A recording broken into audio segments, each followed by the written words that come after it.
What's going on, College Hoops Heads? This is another coaching edition of the Center Hub's very own The One and Done podcast. We are here with brand new UNLV head coach, Josh Pastner. As you guys know, my name is Stephen Bagel. I am here with co-host John Simpson.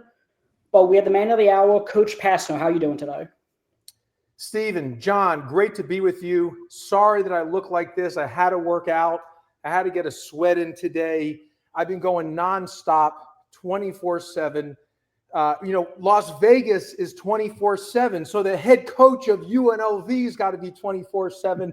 And so I cannot miss a day of working out. Otherwise, I don't operate as well. And so I had to get a workout in. So why I'm all sweaty right now, that is why, because I'm geared up and locked in, ready to have a great couple weeks here before we get back at it for the fall semester and ready to attack what should be a fun season.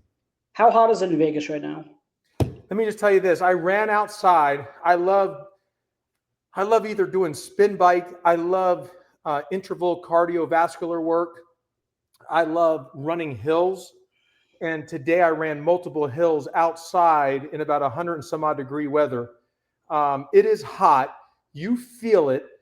Now, coming from the south, it's hot, but it's a different type of heat because it's humid. And here, though, even though it's more drier, you've got to even drink more water than ever before because you actually get more thirsty, and you might not even recognize it because you don't maybe sweat as much. But it is hot. It reminds me of like when I would go down and take my family to Florida and go by the beach in the summer, and there'd be wind at the beach, but it'd be so hot. And then at night, about 7:30, 8 o'clock, you would be so tired and exhausted from like the sun and the wind kind of beating at you. It's the same thing here. There's just no beach or ocean. You're really in the desert with the mountains around you. It's a beautiful scenery, but it gets hot. There's no doubt about it. So then let's talk about, obviously, you're now the head coach at UNLV. I want to go back to the last few seasons because obviously Memphis, Georgia Tech, but then you had to take a couple years off and you did some media before taking this UNLV job. Is there anything you learned while in the media as a previous coach and now as a head coach once again that you could kind of apply to your new squad this year? Well, let me tell you this. That's why when you talk about me exercising, the 2 years out of doing television, which, guys, I love doing TV. I work for awesome people, awesome producers, awesome bosses, awesome colleagues, awesome networks. You're talking ESPN, NBC, Turner, CBS Sports. I had great people, great networks all across the gamut. It was awesome. And I was the healthiest I ever had been. I was healthy physically, mentally, in all areas. And so when I got this job at UNLV, I did not want to go back to how it was previously, where my eating habits, how much I stressed on everything. I wanted to continue my intensity of the workouts that I did. So that's been important to me. And part of also being out for 2 years, being in the media, it gave me an opportunity to really take a 30,000-foot view of my 7 years as a head coach at Memphis and my 7 years as a head coach at Georgia Tech, and really study everything that I did within those games and practices and from a different perspective, and see, okay, what worked and what needed to get better. I went back and watched a lot of our games in both Memphis and Georgia Tech, almost all of them in my 14 years there. Not every single one, but a lot of them, to really study it and see, again, as I mentioned, things that worked and didn't work and that needed to get better. And then during those 2 years at media, having the opportunity to go to practices, to talk to coaches, to see things behind the scene, how other people do things, was so invaluable, because when you're coaching a team, you're not going to have the opportunity to go into an ACC team to see their practices and shoot arounds and pick their brain, because you're competing against them. They're not going to let you do that. So to be able to see all this, watch other programs, watch all the film that I watched, talk and study programs without the pressure of having to make a decision that affects winning and losing on, hey, how are you guarding this ball screen? How are you guarding this down screen? What are we going to do offensively now that they're switching, et cetera, et cetera? That has allowed me to be a better coach. And you're doing all that kind of outside the force. You can see the light, 30,000-foot view. And that's has really, I believe, helped me prepare myself to be a better coach today at UNLV than in my first 14 years as a head coach at Memphis and Georgia Tech. And I hope, look, I'm a better coach today in my 15th year than I was in my first year. And I hope when I'm 30 years in, as my 30th year as a head coach, I'm better than when I'm in my 15th year. And part of that is the maturation, growing of human life.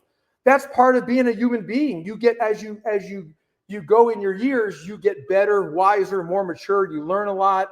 And that's just what's great about life. Now, I would love to be some magic potion and I can go back in time and take what I know right now and go back to my first 14 years or my first year, even though we won a lot of games, things that I know. But again, that's all part of the beautifulness of life. Okay. John, I'm sure that prompted some type of follow-up. Oh, yeah, absolutely. And kind of puts more weight on this question now that you said all that, because it sounds like the media life is great and working in TV and stuff. So, we always are big fans of yours as a coach. I mean, we do, with the limited knowledge we have, we do a little coaching carousel episodes. We're like, somebody needs to give Pastner a job, but and this year it came true. Hey, I appreciate the reason. Maybe the reason I'm at UNLV is because of you two guys. So I thank you. Yeah. We're in the foxhole together, guys. I appreciate your energy. I feel it. It's all about that positive energy and the positive vibe. So thank you. Yeah. But that being said, as much fun as you had, as you said you're feeling good, living good, and all that. What was it that made this UNLV job the one that you decided to come back to? Was it this job in particular, or is this somebody who gave you the offer, or what? Well, so I had some other opportunities to go back to be a head coach, but I just wasn't sure they were better than what I had at TV. Let me tell you something. The TV positions are hard to get. They're like head coaching jobs. They're hard to get. And I understood that. I didn't take that for granted for 1 second. So I had other opportunities, but I was like, man, these TV thing, I don't want to, miss out on these opportunities because they're so hard to get.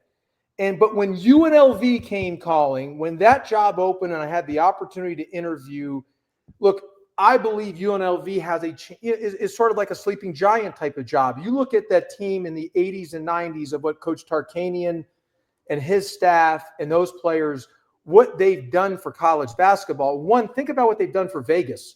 The reason Las Vegas is the entertainment capital of the world right now, the sports capital of the world as well, it's because of that 80s and 90s team. It was Showtime before there was Showtime. And it made Vegas what it is. And if you ask anyone, obviously the kids, the young people that were recruiting, they weren't born when that team was going on, but their parents and coaches all say, hey, that was our favorite college basketball team ever. That was our first jersey.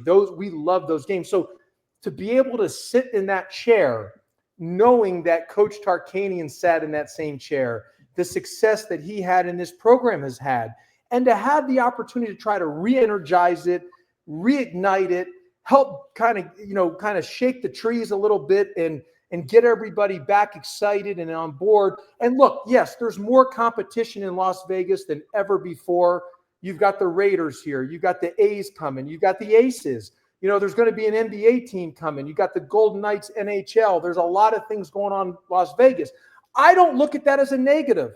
I'm a guy that looks at the glass as overflowing.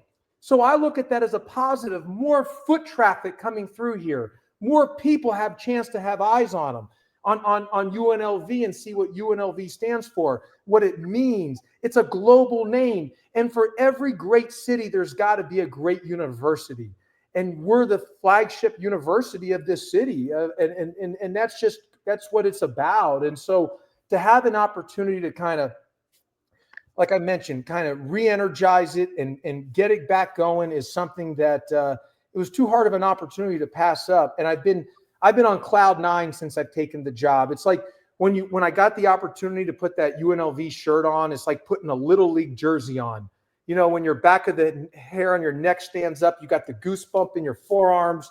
Man, it is awesome. And I have been going nonstop every day, all day, 7 days a week with such enthusiasm because I love this job. Now, I'm undefeated in this job right now. We haven't played a game, so everything's good. I recognize that. I hope we can go 40-0 during the course of the year, so it all remains that. But I'm really looking forward to the build and trying to get people back into Thomas and Mack Center and get the program on the right track and moving forward. And I don't think we're that far off. But you know, there's a lot of work to be done. There's no doubt about that. And we're in a great basketball conference in the Mountain West Conference. Great conference, great coaches, great players, great programs, and we've got a big time, tough, hard non-conference schedule. So it's going to be a great opportunity and challenges for us, and we'll know we're going to, we'll be tested early and often and see where we're at. So going off of that, Coach, I sort of have a two-part question. My first question is, how does this current UNLV roster stack up to what you took over at Georgia Tech and Memphis, your first years at those jobs, and just the overall sentiment of what we should know about this UNLV roster, like coming into the year? Yeah, well, the first two times I took over, at Memphis and Georgia Tech, obviously you're following John Calipari at Memphis. Now, that was a little bit of a rebuild as in terms of trying to build the roster. When we got the job, when I took over, I was obviously following Coach Calipari to Kentucky. And so was the entire recruiting class and roster, deservedly so. That's the reason everyone came to Memphis at the time was to play for Coach Calipari. So when he went to Kentucky, everybody was going there, including the recruiting class.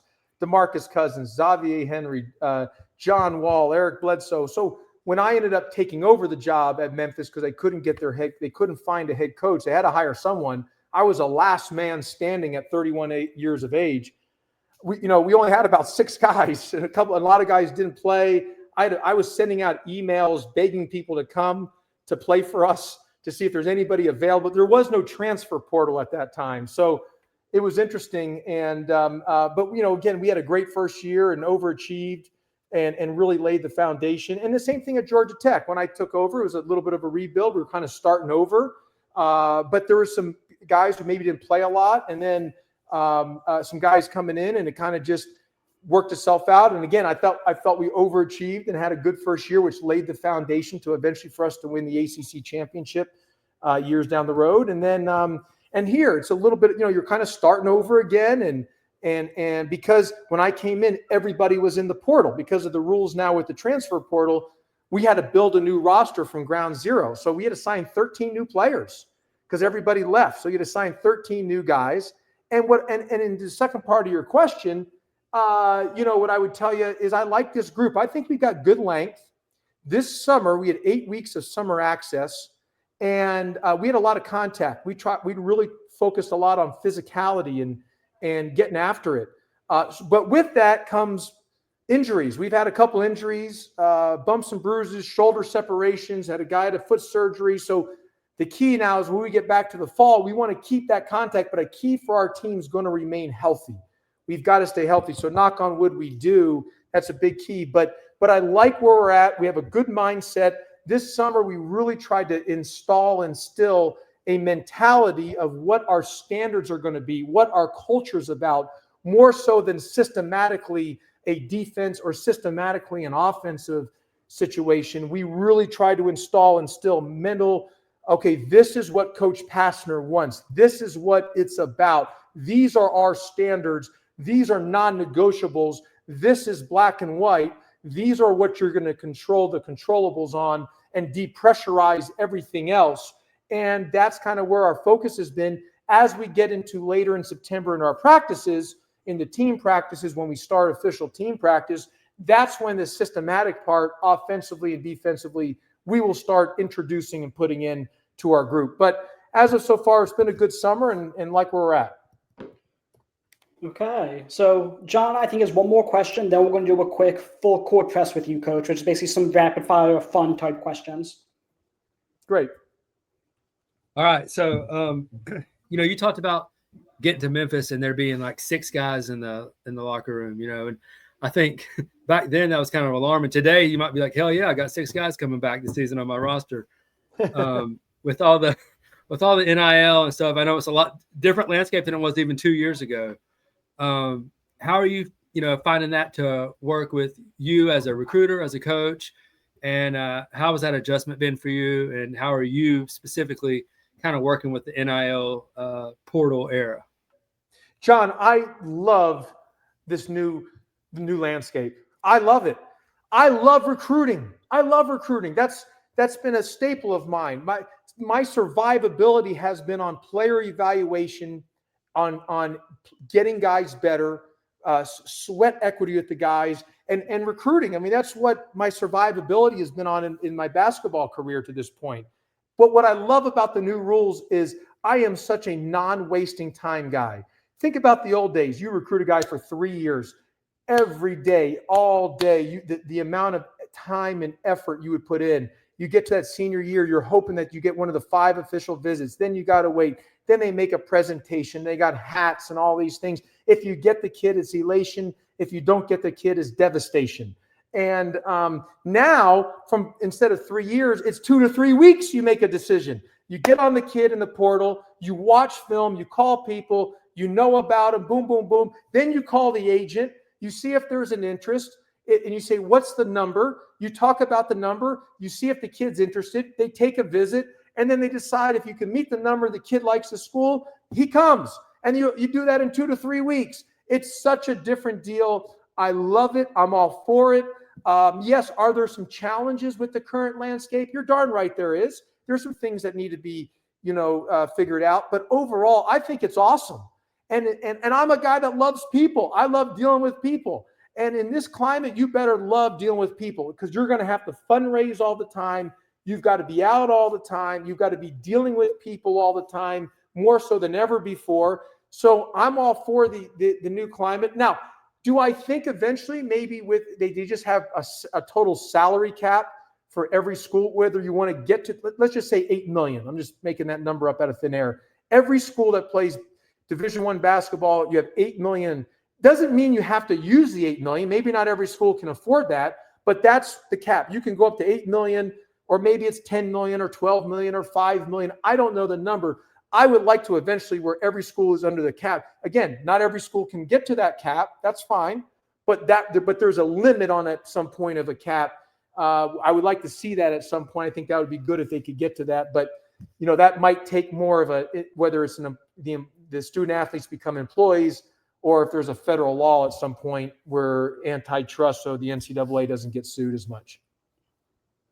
Okay. It's interesting because we've been asking a lot of coaches that question, and you seem to be the most excited about the new landscape of where college basketball is going. So that's great insight, Coach. So again, we have the full court press, which is basically, rapid fire, about 8-9 questions, just for listeners to know more about you, basically. Fire away. Your favorite basketball memory? Favorite basketball memory, winning the national championship in 1997. I didn't realize it at the time, but looking back on it, to say you've been part of a team that's won a national championship. And then I got to say 2 more in there, winning regular season conference championships and tournament championships at Memphis, and then winning the ACC championship as well. Championships are my fondest memories. Okay. Who's your all-time favorite player? All-time favorite player, Akeem Olajuwon. I grew up as a Houston Rockets fan. I don't think people understood, still to this day, how incredible of a player that guy was. His footwork and the way that he was able to play. I was the biggest Akeem Olajuwon fan. And don't forget the Rockets won back-to-back championships too in 94, 95. Yes, Jordan wasn't playing. He took a leave of absence for baseball, but the Rockets did win back-to-back there, and a lot of that was because of Akeem Olajuwon.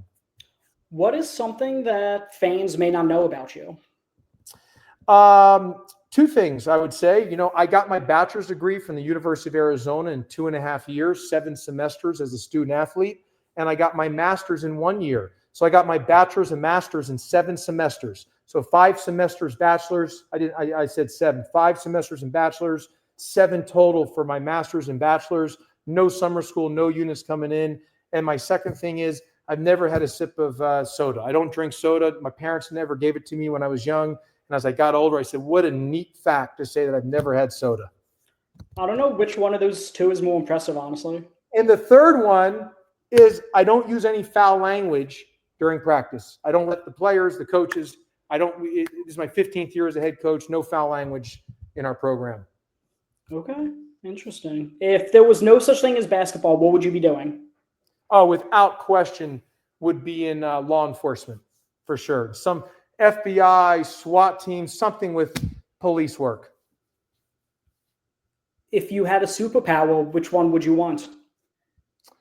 If I had a superpower, I love the Superman movies. In fact, just the other day, I saw Dean Cain, who actually played Superman in this remake of the Superman movies. Obviously, God rest his soul, Christopher Reeve has passed away. He was in the original, but then when they remade it, Dean Cain, I actually saw him. Now, he didn't look like Superman at the time, the other day. He gained a little weight, but he's still a good-looking guy. But in those Superman movies, whether it was Christopher Reeve or Dean Cain, and those guys were shredded and ripped as could be. But if I could have it, it'd be pretty cool to I don't know, fly. How about that? Either be invisible or fly, one of the two, or turn back the hands of time. You know what else? But give me one more. I love life so much. If you look at my X account, it's Coach J. Pastner. I talk about there every day, every breath's a gift, every heartbeat's a gift, every day's a gift. It says in there, I want to live to 120 years of age. So if I could have a superpower, it would be that I get to 200 one day. I love life. I want to keep going, man. I love every day, every second. So if there was a superpower that could just have me keep going and going and going beyond 120, I would take that superpower. Okay, that's a good answer. Who's the best player you ever coached with and the best player you ever coached against? Well, I coached, because even dating back, I used to coach AAU basketball in the Houston Hoops back in the day. But there's been a lot of really good players that I've coached with. And, man, I'll tell you, probably, there's been a lot of them. I played with like Mike Bibby and Jason Terry. Those guys were so good. Yep. You look at I was on the staff with like Richard Jefferson and Gilbert Arenas. Even as a head coach, like Will Barton was really good, really, really good. There's been a lot of guys that have been through, and probably playing against. Interesting, man, there's been a lot of guys, because even going back to the days at Arizona when I was an assistant there's been a lot of guys, even in the AAU, but I couldn't pick out one. Too many guys are in the NBA, too high level, too hard of a question for me. Come on, give me some more softballs. That's too hard, Stephen. Okay. Way too hard. The last one we have is LeBron or Jordan. I think they're elite. I would say this. I think LeBron, to be able to play at the level that he's playing at his age is beyond imaginable. He could probably go until he's 50. And he's such a great passer. His passing ability is incredible. But I'd probably say Jordan. If you had to pin me, I would probably say Jordan as over LeBron.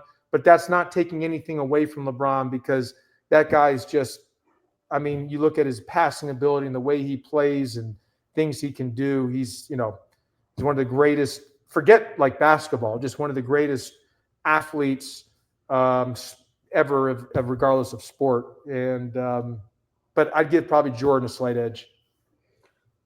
Okay. Then I think that's all, unless, John, you have any questions that came from the full court press. I think that's all we have. No, that's it, man. I appreciate it. Okay, guys. Well, I appreciate you having me on. Yeah. Let's go UNLV. Listen, anyone out there, get your tickets, UNLV.com, www.unlv.com. Get your tickets now, UNLVtickets.com, www.unlvtickets.com, UNLVtickets.com. Get your tickets. Philip, Thomas, and Mac. Let's go. Here we go, UNLV. Yeah, and with that said, when you're buying your UNLV tickets, go buy our preseason magazine publication. We are previewing all 365 teams. We have over, I think, 90 head coach interviews lined up. Maybe we could get Coach Pastner on that list as well for the Mountain West. But yeah, 90 head coaching interviews. Go check that out. We're previewing all 365 teams. You could check out our Twitter to purchase. That's the CenterHub_BB, and we appreciate the support, Coach. Thank you so much for coming on, and we will talk to you soon. Thanks for listening. Thank you, gentlemen.